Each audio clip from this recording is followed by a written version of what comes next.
नमस्कार दोस्तों, मैं हूं आपका दोस्त रुद्रनील दास और आप देख रहे हैं मेरा चैनल एनालिसिस। आज लेके आया हूं मैं दो नया मुद्दा जो कि बहुत ही ट्रेंडी चल रहा है पूरा भारत में। पहला तो है बिहार इलेक्शन जो कि इस साल की अंत में होने जा रहा है, नवंबर दिसंबर में। और दूसरा है लोकसभा रीऑर्गेनाइजेशन बिल जो कि सब लोग जो मान के चल रहे हैं वो बहुत जल्द लोकसभा में पेश हो जाएगा। जो लोग पहले बात कर लेते हैं लोकसभा का इलेक्शन बिल की तरह, उसके बाद हम बात करेंगे जो हमारा बिहार इलेक्शन। तो अगर हम लोकसभा इलेक्शंस की बात करें तो लोकसभा इलेक्शन का जो सीट रीऑर्गेनाइजेशन का जो बिल आ रहा है, जिसके मुताबिक जो हमारा सीट्स है 543 बढ़कर 700 या फिर 800 ऐसा टाइप कुछ हो जाएगा। और ये कैसे बढ़ेगा? अब सबके पास एक ही प्रश्न आ सकता है कि सीट अनइवन टाइप बढ़ेगा। ऑब्वियसली सब स्टेट का डिफरेंट सीट नंबर है, वैसे बढ़ेगा, लेकिन ये बढ़ेगा up to the population size. जिस स्टेट में पॉपुलेशन ज़्यादा है उस स्टेट में सीट नंबर भी ज़्यादा होगा, और जिस स्टेट में पॉपुलेशन कम है उधर में सीट भी कम होगा। तो अगर हम एग्जांपल लें साउथ की जो स्टेट है जहाँ पे पॉपुलेशन कंट्रोल्ड है कंपेयर टू नॉर्थ स्टेट्स, वहाँ पे सीट कम हो जाएगा। हालांकि नॉर्थ के जो उत्तर प्रदेश है या फिर बिहार है उधर पे 40 से बिहार में 40 से बढ़ के वो 90 हो सकता है, उत्तर प्रदेश से 80 से बढ़ के 130 140 हो सकता है। तो इसी मुताबिक हम बात करेंगे। तो लोकसभा रीऑर्गेनाइजेशन जो बिल है इसका एक पास्ट हिस्ट्री है। 2004 में 2003-4 में जब अटल बिहारी जी हमारे प्रधानमंत्री थे, तब अटल बिहारी जी, सोनिया गांधी जी जो कि कांग्रेस की अध्यक्ष थी तब, फिर कुमारस्वामी जी के पिता देवेगौड़ा जी जो कि प्रधानमंत्री थे एक समय में, और स्टालिन जी के पिता भी जीवित थे, करुणानिधि।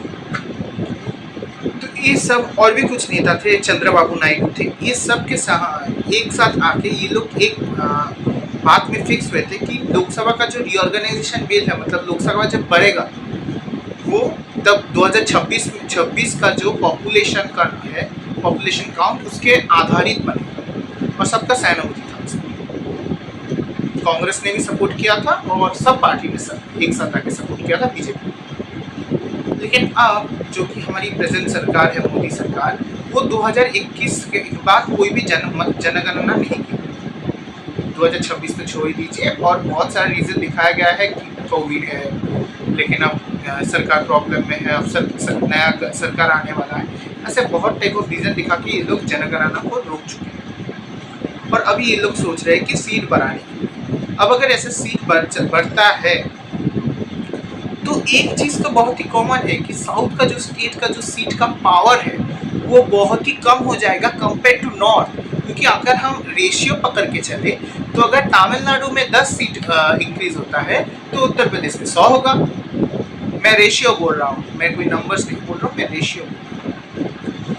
तो यही डीएमके का जो अभी नेता है स्टालिन जी, उन्होंने इसी चीज़ को बहुत अच्छे से समझा और इसको पकड़ा, इसलिए 22 मार्च को एक मीटिंग बुलाया है जहाँ पे ममता बनर्जी वेस्ट बंगाल की सीएम, फिर चंद्रबाबू नायडू केरला का जो प्रेजेंट गवर्नमेंट है सीपीएम के उधर से प्रतिनिधि, फिर आपका तेलंगाना और कर्नाटका में जो कांग्रेस सरकार है उनका मुख्यमंत्री, डेप्यूटी चीफ मिनिस्टर्स, और मोहन मांझी जो कि बीजेपी के, इन सब पे एक मीटिंग। हालांकि ये सबको पता है कि मोहन मांझी नहीं जाने वाले हैं ऑब्वियसली, और कांग्रेस का भी इसका समर्थन है क्योंकि कांग्रेस इसका पक्ष में बात करेगी, क्योंकि इंडिया का मुद्दा है और ये लोग इसका विरोध करेंगे, जो कि हालांकि कंफर्म है। तो अब देखने वाली बात है कि 22 मार्च को ये मीटिंग में क्या होता है। हालांकि एक और चीज़ जो कि भाजपा सरकार को थोड़ा डरा रहा है वो है साउथ का जो 46 सांसद है, सीएम चंद्रबाबू नायडू, पवन कल्याण और देवेगौड़ा के करीब 20 है, और भारतीय जनता पार्टी की जो कर्नाटका और आपका तेलंगाना मिलकर जो 26 सांसद है, 18 आपका कर्नाटका का, 8 आपका तेलंगाना का। तो जो 26 सांसद है अगर ये लोकसभा बिल रीऑर्गेनाइजेशन बिल के बाद ये पाला पलट लेते हैं या फिर बीजेपी से अलग हो जाता है तो ये सरकार तो नहीं टिकेगी और इस सरकार को जाके विपक्ष में बैठना ही पड़ेगा। अब सब कह सकते हैं कि बीजेपी बहुत ही ऑर्गेनाइज्ड पार्टी है, ये सब नहीं करेगी, लेकिन हाँ ये ऑर्गेनाइज्ड है, लेकिन जो साउथ का लोग है ना उनमें एक अलग ही इम्पोर्टेंस है उनका जो एरिया है। मतलब मैं थोड़ा समझाता हूँ आप लोगों को कि ये साउथ में जो लोग हैं इन लोगों के पास पार्टी सेकेंडरी आता है, पहला इनका ओरिजिन आता है, और जब ऐसा कोई बिल आएगा तो सांसद तो पलटेंगे और चंद्रबाबू नायडू जी भी पलटेंगे, क्योंकि उनका जो पावर है वो कम हो जाएगा। क्योंकि अगर प्रेजेंट में तमिलनाडु को पकड़ के चले तो तमिलनाडु का 39 सीट्स है 543 में, तो अगर उसका परसेंटेज करें तो 7% उनका पावर है लोकसभा में। जब सीट बढ़ेगा और तमिलनाडु का परसेंटेज कम हो जाएगा तो उनका पावर भी घट जाएगा ना, तो राज्यसभा में लोग भी कम भेज पाएंगे। तो यही है ये रीऑर्गेनाइजेशन प्लान जिसका विरोध होगा देश में, और ऐसा भी हो सकता है सरकार गिर भी जा सकता है। अब 22 मार्च को देखते हैं क्या होता है। अब सेकेंड मुद्दा बिहार इलेक्शंस। देखिए बिहार में अभी ना हलचल बहुत ज़्यादा हो गया है, और एक बिहार में एक कहावत है कि बिहार का एक्चुअल जो घटना है वो कोई नहीं कह सकता। बिहार में क्या हो सकता है वो कोई नहीं कह सकता। इधर का लोग बहुत सरल होते हैं, लेकिन जब वोट देने जाते हैं तब तो बहुत सोच समझ के वोट देते हैं। हालांकि सी वोटर का जो सर्वे आया है उधर में लालू यादव जी का बेटे जो तेजस्वी यादव है उनको सीएम चॉइस में 50% देखना चाहते हैं, और नीतीश कुमार के विरुद्ध में एंटी कमेंसी होगा। ये बहुत कॉमन है, उतना साल से मुख्यमंत्री रह चुके हैं। और भारतीय जनता पार्टी और नीतीश कुमार का पार्टी से अभी भी कोई ऑफिशियल अनाउंसमेंट भी नहीं हुआ है कि नीतीश कुमार ही नया मुख्यमंत्री बनेंगे, और हमें लगता भी नहीं है टिल वोटिंग के समय से पहले ये कोई ऐसा कोई होगा कि नीतीश कुमार ही नेक्स्ट सीएम बनेंगे। अब बिहार में बाबा का चल बहुत बढ़ गया है, बाबा बागेश्वर है, बहुत सारे बाबा जा रहे हैं और बोल रहे हैं कि सरकार का काम बहुत अच्छा हुआ है। इनडायरेक्टली ये भारतीय जनता पार्टी को सपोर्ट कर रहे हैं। और अब तक तेजस्वी यादव ने भी ज़्यादा कुछ नहीं कहा कि नीतीश कुमार फिर से पलटी मारेंगे और इंटर पे आ जाएंगे। हमें तो नहीं लगता नीतीश कुमार आएंगे, क्योंकि अभी सेंट्रल में भी बीजेपी की सरकार है, उनका केंद्र में सरकार है, तो नीतीश कुमार अच्छे जानते हैं कि इस ये टाइम में उनको पलटी मारना ठीक शोभा नहीं देगा और उनका पार्टी के लिए खतरनाक है, क्योंकि बीजेपी तो उनमें एक्सपर्ट है, जो कि उन्होंने देख ही लिया है उद्धव ठाकरे की पार्टी के साथ जो किया। या फिर आपका बिहार में ही एक